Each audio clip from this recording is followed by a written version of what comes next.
Hello दोस्तों, मैं हूं आपका दोस्त दिनेश चौधरी। कृत्योक्त शिक्षण में आप सभी का स्वागत है। आज हम कक्षा चौथी परिसर अध्ययन भाग 1 पाठ क्रमांक 2 सजीवों के परस्पर संबंध इस पर आधारित प्रश्नोत्तर देखने वाले हैं। तो इसमें हम प्रश्न क्रमांक अब क्या करना चाहिए, इसका प्रश्न है। गुरप्रीत कौर को ग्रीष्म अवकाश की भरी दोपहर में विशिष्ट अवकाशकालीन कला वर्ग में सीखने के लिए जाना है। उसे गर्मी से कष्ट न हो, इसके लिए उसे सलाह देनी। तो आप क्या सलाह दोगे? तो उसके लिए गुरप्रीत कौर को ग्रीष्म अवकाश की भरी दोपहर में विशिष्ट अवकाशकालीन कला वर्ग में सीखने के लिए जाना है। तो इसलिए पर्याप्त भोजन करके जाना उसके लिए आवश्यक होगा। सूती कपड़े पहनना ज़रूरी होगा। नींबू पानी पीना चाहिए और साथ में भी नींबू पानी रखना भी चाहिए। इस तरह से इसका आंसर होगा। अब हम प्रश्न क्रमांक आ देखेंगे, थोड़ा सोचो।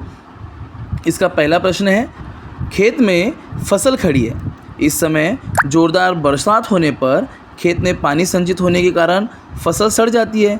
इसका कारण क्या हो सकता है? तो इसका उत्तर है, अधिक पानी संचित होने के कारण फसल की जड़ें सड़ जाती है। इसलिए पूरी वनस्पति को आवश्यक पोषण नहीं मिलेगा। इसलिए कुछ दिनों बाद पूरी वनस्पति फसल सड़ जाती है। अब इसका दूसरा प्रश्न देखते हैं। किसी वर्ष यदि बरसात न हो तो उस वर्ष खेतों में फसलें क्यों नहीं होती?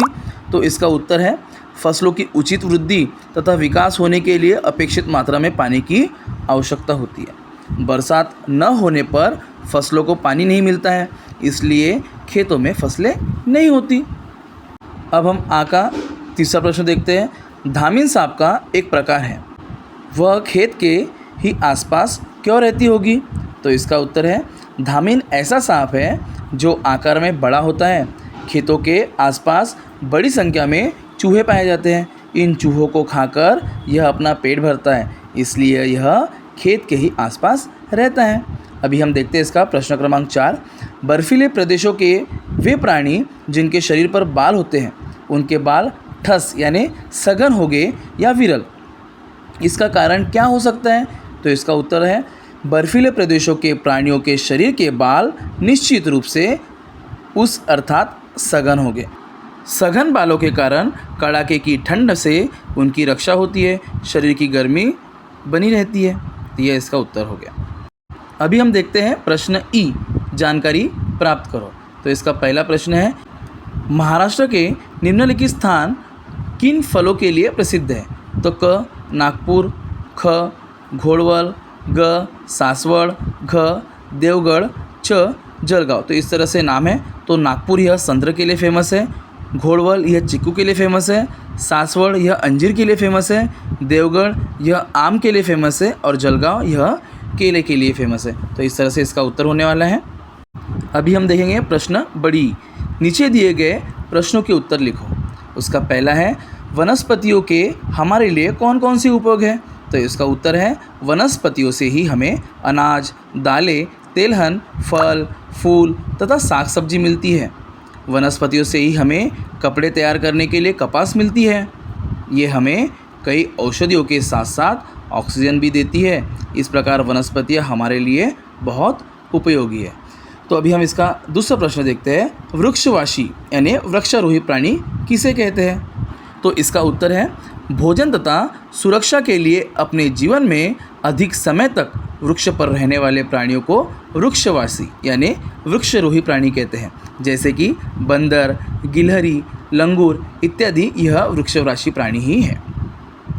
अब हम तीसरा प्रश्न देखते हैं। मार्च का महीना प्रारंभ होते ही पेड़ों में क्या परिवर्तन होता है? तो इसका उत्तर है, मार्च का महीना बीतते बीतते शीतकाल लगभग समाप्त हो जाता है और गर्मी का मौसम शुरू हो जाता है। इस समय पेड़ों पर नई तथा कोमल कोपलें दिखती है। पूरा पेड़ इन पत्तियों के कारण रंग बिरंगा दिखने लगता है। अभी हम देखेंगे प्रश्न क्रमांक ऊ, रिक्त स्थानों की पूर्ति करो। तो पहला है, खाली स्थान समाप्त होने पर शीतकाल आता है। तो बरसात, खाली स्थान, पहले खाली स्थान में बरसात आएगा, बरसात समाप्त होने पर शीतकाल आता है। तो हम दूसरा देखते हैं, अपनी कुछ खाली स्थान पूरी करने के लिए मनुष्य विभिन्न प्राणी पालता है। तो खाली स्थान में आएगा आवश्यकता है। तो इसका उत्तर होगा अपनी कुछ आवश्यकताएं पूरी करने के लिए मनुष्य विभिन्न प्राणी पालता है।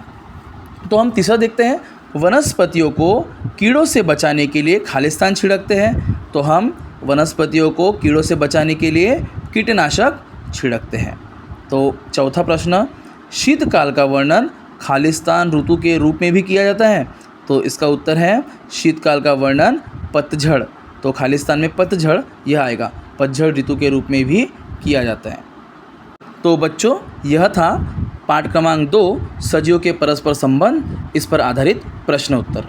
तो आगे भी परिसर अध्ययन भाग 1 कक्षा 4 पाठ क्रमांक 3 के प्रश्न उत्तर आपको देखने हैं। तो कृतियुक्त शिक्षण इस पेज को सब्सक्राइब करना ना भूलें। धन्यवाद।